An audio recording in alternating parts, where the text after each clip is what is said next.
मित्रांनो, हृदयस्थ नमस्कार. आजचा विषय आहे गनिमी काव्याचे जनक शहाजीराजे भोसले. अत्यंत बुद्धिमान अशा शहाजी महाराजांची गाथा आपण या भागात पाहणार आहोत. मी राजा महाराज व आपले चॅनल राजा महाराज आपण सबस्क्राईब करता, त्याला शेअर करता, आपले फार फार धन्यवाद. शहाजी महाराजांच्या पराक्रमाचा गाथा ऐकायला पुन्हा एकदा सज्ज व्हा. निजामशाही शहाजी महाराजांचे सामर्थ्य वाढले. निजामशाही प्रांत पुन्हा हस्तगत करण्यासाठी शहाजी महाराजांनी पराक्रमाची शर्त केली. यातच मलिक अंबराने मोगलांच्या बुऱ्हाणपूर ठाण्याला वेढा दिला. शहाजीराजांनी बुऱ्हाणपूरच्या स्वारीत पराक्रमाची शर्त केली. दिल्लीच्या मोगल जहांगीर पातशाने आपला मुलगा शहाजहान यास मलिक अंबरावर पाठविले. शहाजहान फार मोठी सेना घेऊन येणार ही बातमी मुर्तिजा निजामशाह यास मिळाली. त्याने दरबार भरवला. या दरबारात सिंदखेडचे जाधवराव, शहाजीराजे, शरीफजीराजे, विठोजी राजांचे 8 पुत्र, दत्ताजी जाधवराव, खंडागळे इत्यादी मराठे मंडळी एकत्र आली. दरबार संपल्यावर सरदार मंडळी आपापल्या लव्या जम्यानिशी परत जाऊ लागली.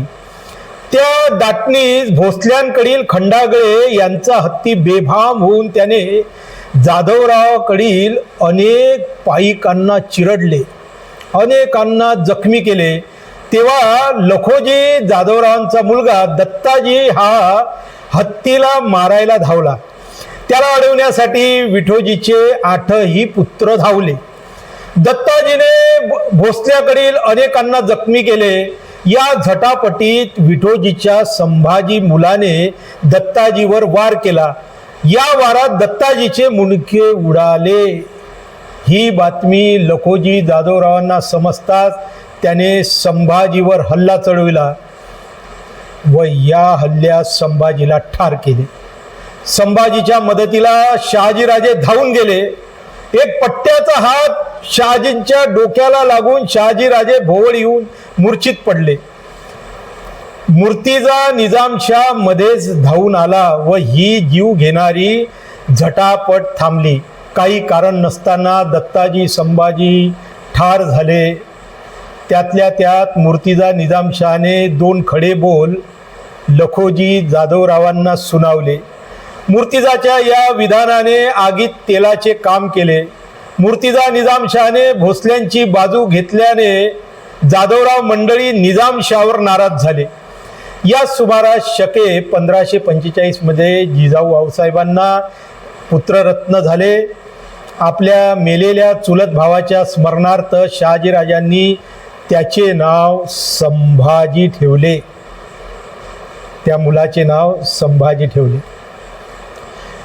पराक्रमाने श्रेष्ठ शहाजीराजांच्या पुत्राच्या बारशाच्या दिवशी खुद्द मुर्तिजा निजामशाह उपस्थित होता. अनेक भेटवस्तू, जहागीर व जमीन शहाजीराजांच्या नावाने लावून दिली. इकडे जाधवराव यानं निजामशाही सोडली व ते आदिलशहाला सामील झाले. या काळात मोगल ही शांत बसले नाही. मलिक अंबराला व शहाजी राजा यांचा पराभव करण्यासाठी मोगल अहमदनगरवर चाल करून आला आणि फार मोठी सेना घेऊन मोगलाने हुकमाप्रमाणे शहाजीराजांनी युद्धाची तयारी सुरू केली. निजामशाहच्या बाजूला शहाजीराजे, शरीफजीराजे, विठोजीराजांचे 7 पुत्र खेडोजी, मालोजी, मंबाजी, नागोजी, परसोजी, मकाजी, त्र्यंबकजी राजे, शेर मीर खान, मुरा खान, सारत खान, याकूत खान, परसून खान, सुरूप खान, जोवार खान, फतेह खान व अहमद खान इत्यादी सरदार सामील झाले. याशिवाय कर्नाटकातील बल्लाळ राजा व बेरडांचा नाईक सिंहराज सुंदरराजे व या सर्वांचे मुख्य सेनापत्य मलिक अंबराकडे होते. भोसले मोगली फौजेचे आधिपत्य लष्कर खान याच्याकडे होते. सोबत असलेल्या आदिलशाही सैन्यात लखोजी जाधवराव, उदारराम, विश्वनाथ, अतलोजी, बहादूरजी, दादाजी, रघोजी, जसवंतजी असे 7 पुत्र आपापली सेना घेऊन इथे हजर झाले होते निजामशाहीवर चाल करण्यासाठी. जाधवराव यांच्या मदतीला जला खान, खजीर खान, खरमुल्ला खान, सुजा खान, जहान खान, सिकंदर खान हेही सज्ज झाले.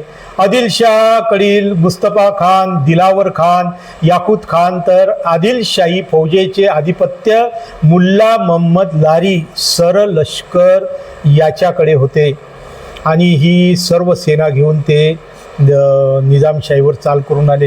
ही मुघल व आदिलशाही 80,000चं सैन्य अहमदनगराजवळील भातवडीच्या रणभूमीवर एकत्रित झाल्या.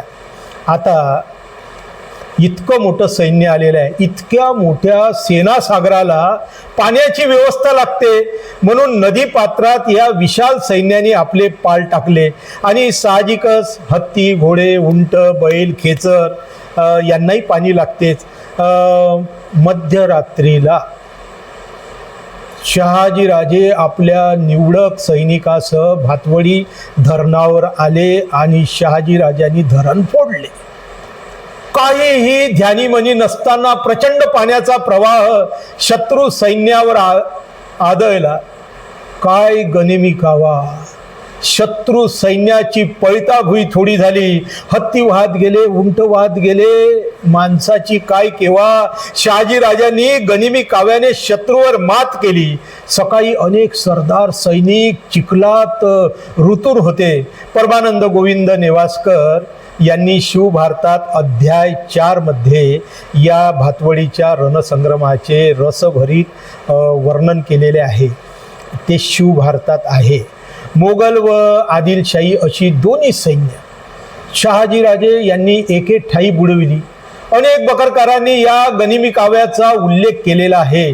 जेदे शकावलीकार म्हणतो, शहाजीराजांनी आदिलशाह व मोगलशाहकडील शेकडो सरदारांचा पराभव करून कैद केले.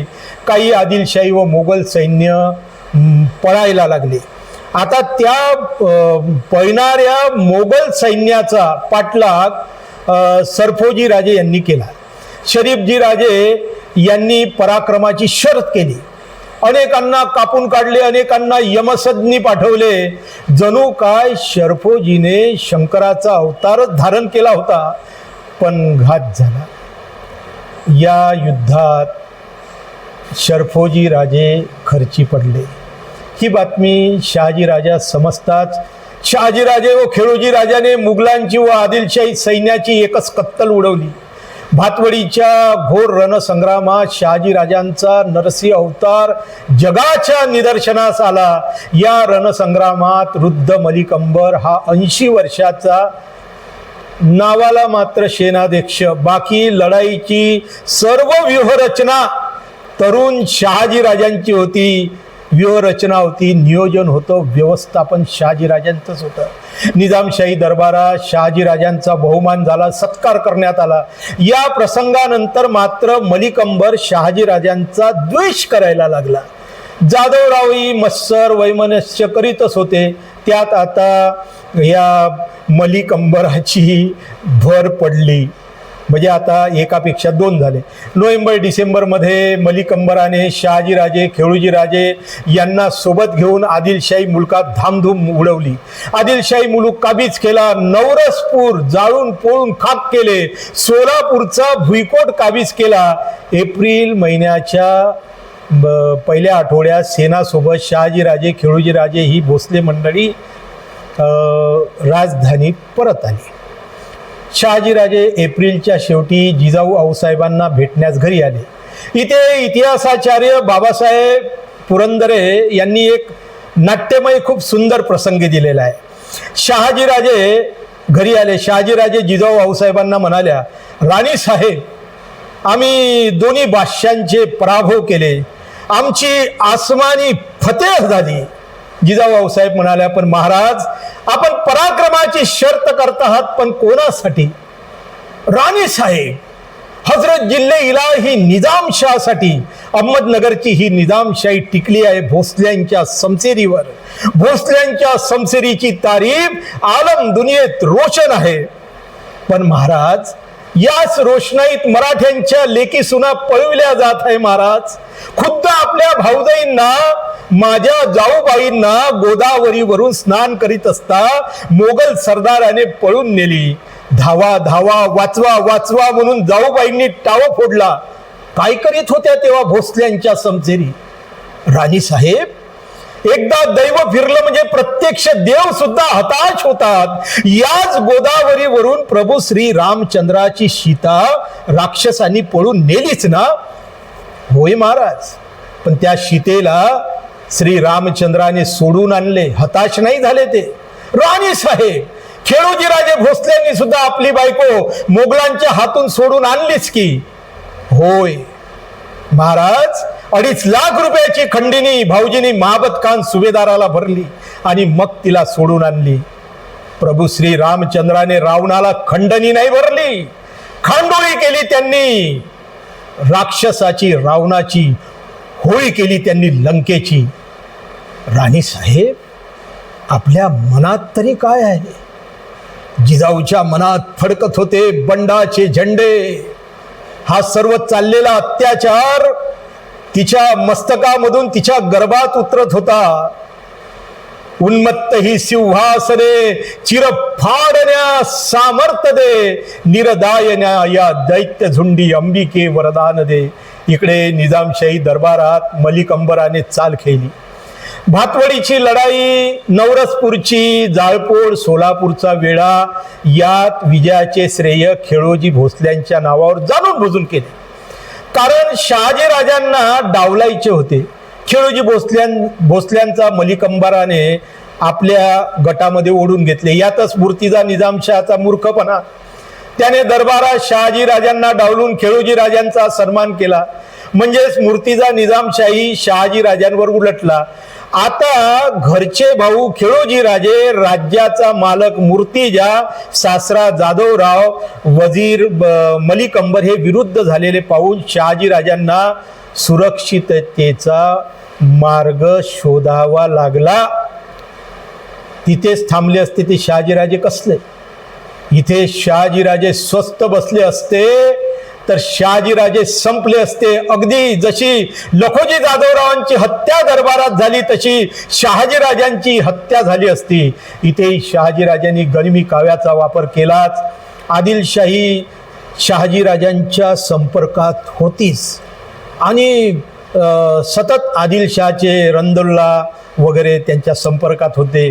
संधी गमावणार ते शहाजीराजे कसले? ससैन्य शहाजीराजे आदिलशहाला जाऊन मिळाले.